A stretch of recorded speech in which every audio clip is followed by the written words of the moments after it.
નમસ્કાર વિદ્યાર્થી મિત્રો, ધોરણ 6 પ્રકરણ 10 સ્વાધ્યાય પોથીના પ્રશ્ન 1 થી 5 નો અભ્યાસ કરીએ.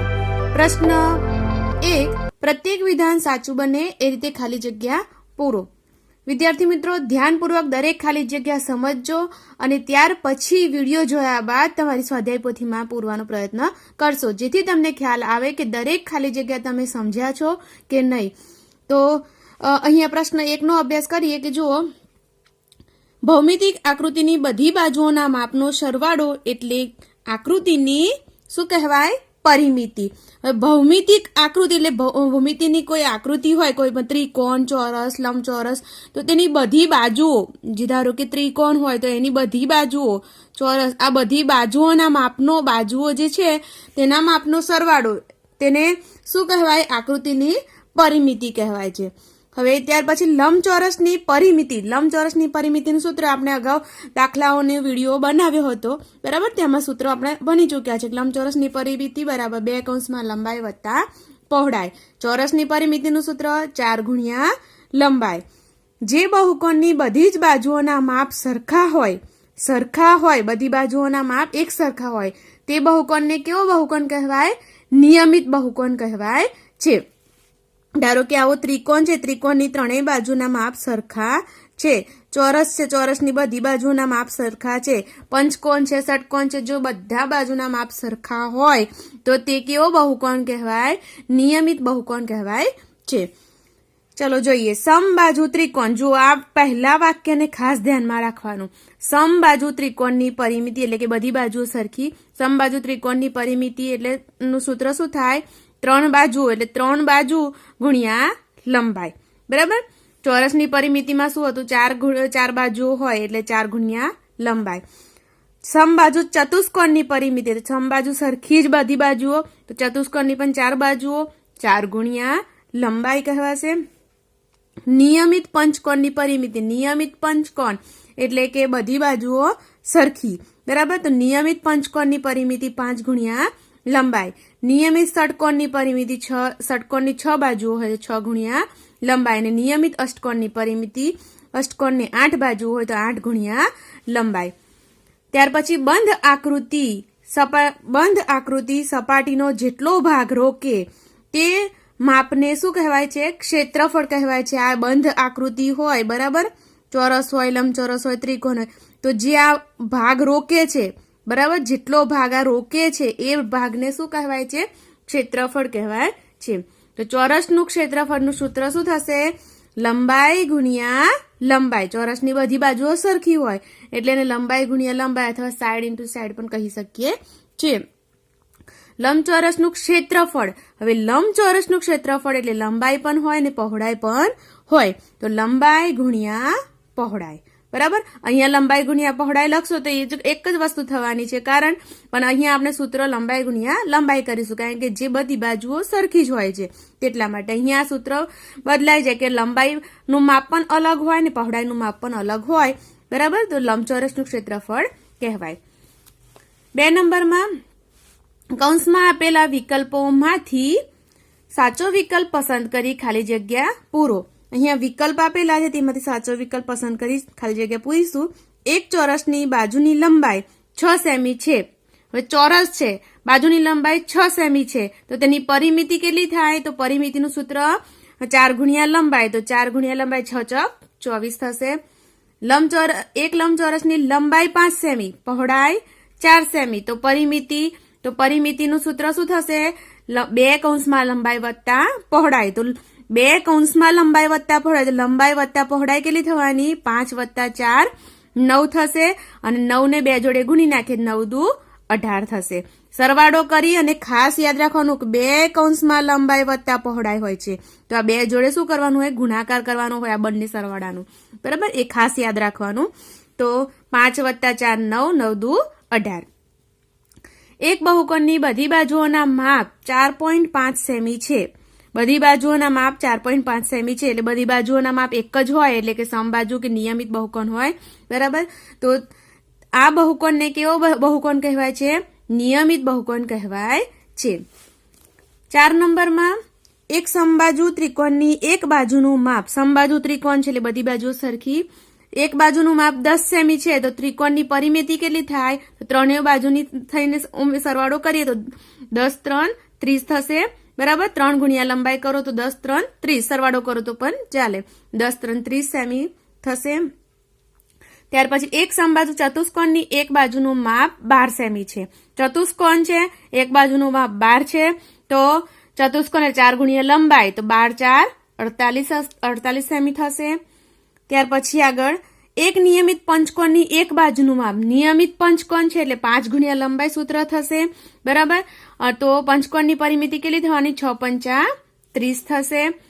ત્યાર પછી એક નિયમિત ષટકોણની એક બાજુનું માપ, ષટકોણની એક બાજુનું માપ 8 સેમી છે તો આ ષટકોણની પરિમિતિ તો 6 ગુણ્યા લંબાઈ થશે તો 6 8 48 થશે. ત્યાર પછી નિયમિત અષ્ટકોણની એક બાજુનું માપ 5 સેમી છે તો આ અષ્ટકોણની પરિમિતિ, અષ્ટકોણને 8 બાજુઓ હોય એટલે 8 ગુણ્યા લંબાઈ તો 5 8 40 જવાબ આવશે. અને 9 છેલ્લી બે ખાલી જગ્યા જોઈએ.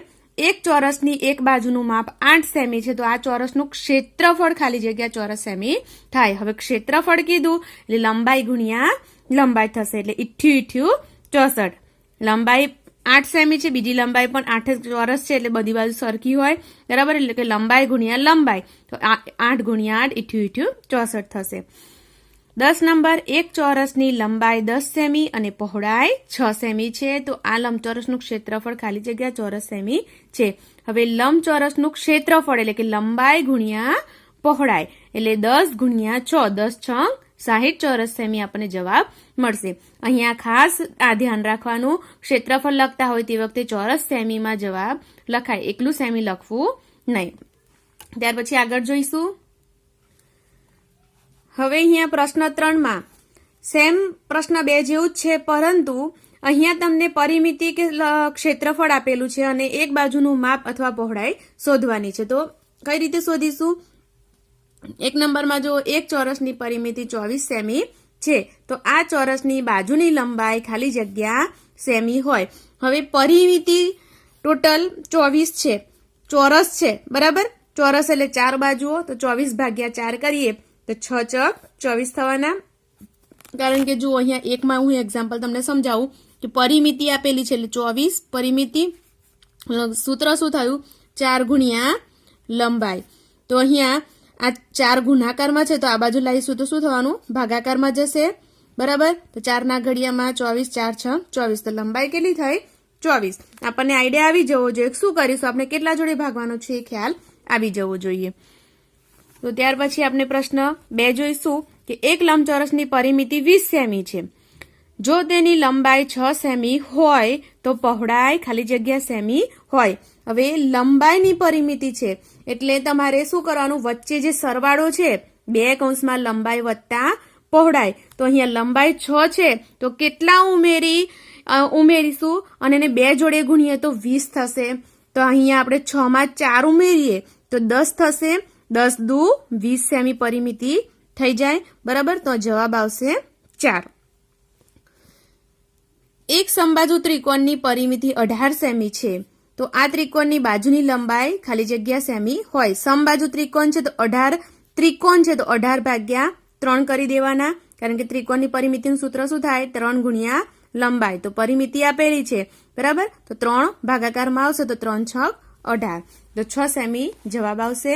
અહીંયા સમબાજુ ચતુષ્કોણની પરિમિતિ 36 આપેલી છે, બરાબર. 36 સેમી આપેલી છે. ચતુષ્કોણની પરિમિતિ એટલે 4 ગુણ્યા લંબાઈ થાય, બરાબર. આ 4 ભાગાકારમાં આવશે તો 4 9 36 તો જવાબ આવશે 9. તે જ પ્રમાણે તમારે અહીંયા પંચકોણ છે, પંચકોણની પરિમિતિ શોધવાની છે. તો 40 પંચકોણની પરિમિતિ આપણને 40 સેમી આપેલી છે તો આ પંચકોણની બાજુની લંબાઈ કેટલી થવાની? તો 40 ભાગ્યા 5 કરીશું એટલે જે આપણને કુલ આપેલું છે તેની બાજુઓના માપથી ભાગાકાર કરી દેવાનું, બરાબર. તો 5 8 40 થશે. ત્યાર પછી નિયમિત ષટકોણની પરિમિતિ, તો ષટકોણની પરિમિતિમાં 6 બાજુઓ તો 18 ભાગ્યા 6 કરીએ તો 6 3 18 થશે. નિયમિત અષ્ટકોણની પરિમિતિ 32 સેમી આપી છે અને અષ્ટકોણની બાજુની લંબાઈ શોધવાની છે તો 32 ભાગ્યા 8 કરીશું એટલે 8 4 32 થશે તો 4 જવાબ આવશે. ત્યાર પછી એક ચોરસનું ક્ષેત્રફળ 36 ચોરસ સેમી છે તો આ ચોરસની બાજુની લંબાઈ કેટલી થાય? તો હવે ક્ષેત્રફળ 36 આપેલું છે, બાજુની લંબાઈ, ક્ષેત્રફળ માટે શું સૂત્ર થતું હતું કે લંબાઈ ગુણ્યા લંબાઈ, બરાબર. તો અહીંયા 36 આપેલા છે તો કઈ સંખ્યાનો વર્ગ 36 થશે અથવા કઈ બે સંખ્યાને એકની એક સંખ્યા જોડે ગુણાકાર કરીશું તો 36 થશે. તો છાયું છાયું 36 થાય છે. તો બાજુની લંબાઈ શું થશે? 6 થશે. આગળ લંબચોરસનું ક્ષેત્રફળ 48 ચોરસ સેમી છે. જો તેની પહોળાઈ 6 સેમી હોય તો લંબાઈ ખાલી જગ્યા સેમી હોય. હવે 6 ને કેટલા જોડે ગુણો તો 48 આવે, કારણ કે લંબચોરસ ક્ષેત્રફળનું સૂત્ર શું થશે? લંબાઈ ગુણ્યા પહોળાઈ. તો પહોળાઈ આપણને 6 સેમી આપેલ છે તો 6 ને કેટલા જોડે ગુણાકાર કરો તો 48 થશે. તો 6 અઠા 48 થશે. ખાસ તમને સૂત્ર ખ્યાલ આવડતું હોવો જોઈએ, એટલે સૂત્રો તમારે ખાસ તૈયાર કરી દેવાના છે. 4 સૂત્ર કયા કયા? ચોરસની પરિમિતિ, લંબચોરસની પરિમિતિ, ચોરસનું ક્ષેત્રફળ અને લંબચોરસનું ક્ષેત્રફળ. આ 4 વસ્તુ ખાસ યાદ રાખવાની. બીજા બધા ઓટોમેટિક તમને ખ્યાલ આવી જશે, બરાબર. પંચકોણ ને બધા તો નિયમિત હશે તો. અને જો નિયમિત ન હોય તો એટલું યાદ રાખવાનું કે પરિમિતિ એટલે બધી બાજુના માપનો સરવાળો. 10 નંબર જોઈએ. એક લંબચોરસનું ક્ષેત્રફળ 56 ચોરસ સેમી છે. જો તેની લંબાઈ 8 સેમી હોય તો પહોળાઈ ખાલી જગ્યા સેમી હોય તો તમે લંબાઈને કેટલા જોડે ગુણશો તો 56 થશે. તો 8 સત્તા 56 તો 7 જોડે ગુણાકાર કરીશું એટલે આપણને પહોળાઈ મળશે 7 સેમી. ત્યાર પછી પ્રશ્ન 4, નીચેના વિધાનો ખરા છે કે ખોટા તે લખો. અહીંયા વિધાનો ખરા છે કે ખોટા તે લખવાના છે. અહીંયા મેં તમને કારણ સાથે, જો વિધાન ખોટું હશે તો કયા કારણથી ખોટું છે તે પણ જણાવેલ છે, જેથી તમને ખ્યાલ આવશે કે વિધાન સાચું કયું કહેવાય. એ ખાસ મહત્વનું છે. તો તમને વિધાન, જે પણ વિધાન ખોટા આપેલા છે તે જો ખોટા હશે તો હું તમને કારણ સાથે સમજાવીશ, તેથી ધ્યાનપૂર્વક તમે પ્રશ્ન 4 પણ જોશો. લંબચોરસની બધી બાજુઓના માપ સરખા હોય છે. હવે લંબચોરસની બધી બાજુઓના માપ સરખા હોય છે, આ વિધાન ખોટું છે. કેમ ખોટું છે? તો લંબચોરસની બધી બાજુઓના માપ સરખા હોતા નથી, તેની બે બાજુના માપ જ સરખા હોય છે. તો વિધાન કેવું છે? ખોટું છે. કારણ કે લંબચોરસ હોય તો લંબચોરસની બે બાજુઓ જ સરખી હોય છે, બરાબર. તો બધી બાજુઓના માપ સરખા હોતા નથી. ષટકોણની બધી બાજુઓના માપ સરખા હોય છે, આ વિધાન પણ ખોટું. ષટકોણ કહ્યું છે, ષટકોણમાં નિયમિત ષટકોણ આપણને કહ્યું નથી. જો નિયમિત ષટકોણ કહ્યું હોત તો જ આપણે સમજત કે બધી બાજુઓના માપ સરખા છે. ખાલી ષટકોણ કહ્યું છે તો આપણે એને બધી બાજુના માપ સરખા છે તેમ કહીશું નહીં. 3 નંબર, સમદ્વિ બાજુ ત્રિકોણમાં કોઈ પણ બે બાજુઓના માપ સરખા હોય. સમદ્વિ બાજુ ત્રિકોણના તો બે બાજુના માપ જ સરખા હોય છે, બરાબર. સમદ્વિ બાજુ ત્રિકોણ કોને કહેવાય? જેની બે બાજુઓની જોડ સરખી હોય તેને સમદ્વિ બાજુ, બે બાજુઓ સરખી હોય. ધારો કે આ ત્રિકોણ છે, બરાબર, તેની આ બાજુ ને આ બાજુ જો બે બાજુઓ સરખી હોય તો તેને સમદ્વિ બાજુ ત્રિકોણ કહીએ છે. તો વિધાન સાચું છે. 4 નંબરમાં જોઈશું. 4 સેમી લંબાઈ ના ચોરસ અને 4 સેમી લંબાઈના સમબાજુ ત્રિકોણની પરિમિતિ સરખી હોય તો વિધાન ખોટું છે. કારણ શું છે? તો જો 4 સેમી લંબાઈનું ચોરસ હોય તેની પરિમિતિ શું થાય? લંબાઈ ગુણ્યા લંબાઈ, તો 4 ચોક 16 થાય. અને સમબાજુ ત્રિકોણની પરિમિતિ શું થાય? તો 3 ગુણ્યા લંબાઈ, તો 3 4 12 થશે. તો બંને સરખું થશે નહીં. 5 સેમી લંબાઈના ચોરસની પરિમિતિ અને ક્ષેત્રફળના માપ સરખા હોય, આ વિધાન પણ ખોટું છે. કેમ? તો ચોરસની 5 સેમી લંબાઈની ચોરસની પરિમિતિનું સૂત્ર શું થાય? 4 ગુણ્યા લંબાઈ એટલે 4 પંચા 20 થશે. અને ક્ષેત્રફળ શું થાય? તો લંબાઈ ગુણ્યા લંબાઈ એટલે 5 ગુણ્યા 5 25 થશે, બરાબર. તો વિધાન ખોટું છે. લંબચોરસ બગીચાની ફરતે એક આંટાનું માપ એટલે તેના ક્ષેત્રફળનું માપ, વિધાન ખોટું. આંટાનું માપ, આ રીતે આ જો લંબચોરસ છે તેનું આંટાનું માપ એટલે કોર્નર થઈ તો એને પરિમિતિ કહેવાય, ક્ષેત્રફળ કહેવાય નહીં. તો આ વિધાન ખોટું છે. 3 સેમી, 4 સેમી અને 5 સેમી લંબાઈ ધરાવતા ત્રિકોણની પરિમિતિ 12 સેમી છે. તો અહીંયા આપણે ત્રણેય અલગ અલગ માપ આપ્યા છે. જો અલગ માપ આપ્યા હોય તો ત્રિકોણની પરિમિતિનું સૂત્ર શું થાય? બધી બાજુના માપનો સરવાળો. તો સરવાળો કરીએ, 5 ને 4 9, 9 3 12. તો વિધાન સાચું છે. ત્યાર પછી 30 સેમી દોરીમાંથી સમબાજુ ત્રિકોણ બનાવતા ત્રિકોણની દરેક બાજુ 10 સેમી બને. તો વિધાન સાચું છે. હમણાં આપણે અગાઉ ખાલી જગ્યામાં જોયું તે રીતે 30 સેમી દોરી 30 સેમીની દોરી છે એટલે કે 30 સેમી પરિમિતિ છે, તેની બધી બાજુ દરેક બાજુઓ કેટલી થાય? 10 સેમીની થાય, 10 3 30, બરાબર. તો વિધાન સાચું છે. સરખા ક્ષેત્રફળવાળા બે ચોરસની બાજુની લંબાઈ સરખી હોય. સાચું. સરખા ક્ષેત્રફળ હોય, બરાબર, તો તેને ચોરસની બધી બાજુની લંબાઈ સરખી હોય, કારણ કે ચોરસને તમે કોઈ એની ડિઝાઇન બદલી શકો નહીં. ચોરસ બધી બાજુથી સરખું જ હોય, બરાબર.